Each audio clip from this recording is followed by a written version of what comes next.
公益做了13年，房租欠了2000万，一句情怀大过了能力，竟让口碑崩塌的李亚鹏一夜之间成了万人敬仰的公益硬汉。李亚鹏可能是有史以来唯一一个开医院没有赚钱的人，他们都笑你，可偏偏你最仁义。靠一条视频逆转口碑，1500万能救得了嫣然医院吗？明星做公益到底是割韭菜还是赚口碑？听财阀一席话，如听一席话。1周前，当网友们涌进李亚鹏的抖音账号，疯狂寻找捐款入口时，短短几天时间，超过23万人自发捐款，金额从800多万一路飙升至1400万，最后突破了惊人的1500万。但这笔汹涌而来的爱心巨款背后却藏着一个让人意想不到的大乌龙，这些钱一分都不能用来交房租。更戏剧性的是，这位多年来被贴上商业失败者老赖标签的前明星，竟然靠着一条31分钟的长视频实现了口碑的惊天大逆转。公众对他的认知几乎在一夜之间从没有商业头脑变成了侠之大者，这到底是怎么回事？那1500万究竟去了哪里？而嫣然天使儿童医院这家完成了上万台免费手术的公益机构，又为何会走到被法院张贴公告面临强制腾退的地步？这些年，李亚鹏跨界经商，搞地产、办书院、做投资，屡战屡败，甚至背上了上亿的债务。在精明功利的商业世界里，他确实像个格格不入的差生。但人们回过头看，突然发现他唯一一件坚持了10几年没放弃，也没做砸了的事情，就是嫣然医院。数字是最有说服力的。13年来，嫣然医院完成了超过11000台唇腭裂手术，服务患儿超50万人次。其中7000名患儿享受了全额免费手术。这家医院的初衷源于李亚鹏和王菲为女儿李嫣求医的不易，他们想为国内同样情况的孩子提供一个一站式的港湾。正是这份有点笨拙的真诚戳中了无数网友。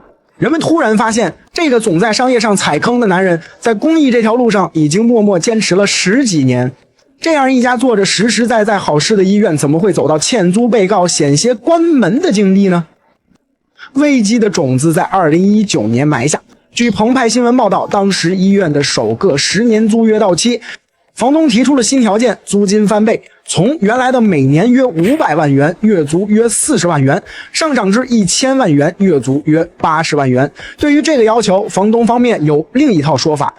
房东助理解释，2010年首个10年合同签订时，房东是以低于市场价格1半的价格把房屋租给刚刚成立的嫣然医院，是出于对明星声望和公益事业的支持。2019年的续约是从公益特价到市场价格的回归，并不是翻倍。然而新合同刚签订就碰上了3年的特殊时期，医院运营几乎停摆。尽管医院仍坚持正常运转，自开业没有关过一天门，没有休息过，但收入受到严重影响。李亚鹏算了一笔账，过去5年，医院已向房东支付了2500万元租金，欠下的2600万其实是租金增长的部分。而疫情期间，房东也做出过让步，如下调部分租金。但即便如此，医院最终还是无力持续支付上涨后的费用。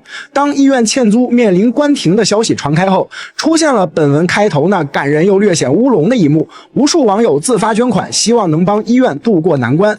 但这钱解决不了根本的债务问题。嫣然天使儿童医院官方已经明确通过嫣然天使基金筹集到的公众捐款，按规定只能专款专用，用于支付孩子们的唇腭裂手术，费用不能用来交房租。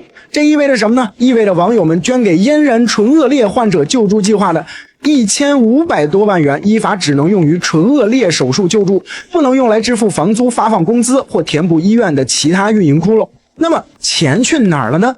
李亚鹏本人多次在视频中感谢网友，并明确表示善款仅限用于手术救助。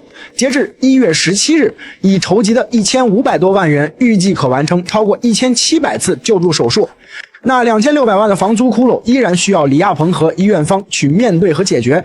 房东那边也再次表态，最初的半价是公益扶持，现在只是要求回归市场价，他们也希望医院能继续办下去。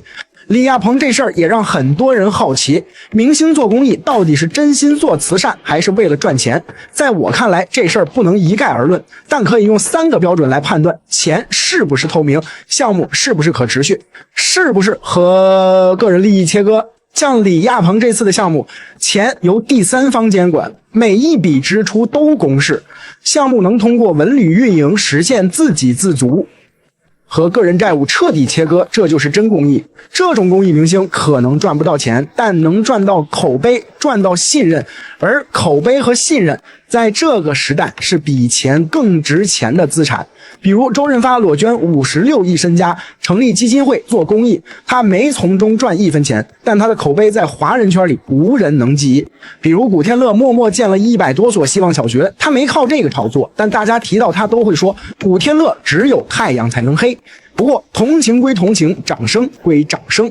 当我们把目光从李亚鹏个人移开，聚焦到嫣然医院本身，就会发现一个更复杂、更典型的困境：纯靠情怀真的能撑起一家医院的未来吗？1500万捐款让李亚鹏实现了口碑逆风翻盘，也给嫣然医院的患儿续上了治疗经费，暂时缓解了舆论危机。但根本问题还没解决，2600万房租窟窿仍在，医院新址还没着落，搬迁装修至少要3000万，后续运营也需要持续现金流支撑。而李亚鹏个人1.8亿的商业债务也没法靠公益捐款化解，还得靠他自己慢慢偿还。关注财阀，带你吃瓜事，看财经。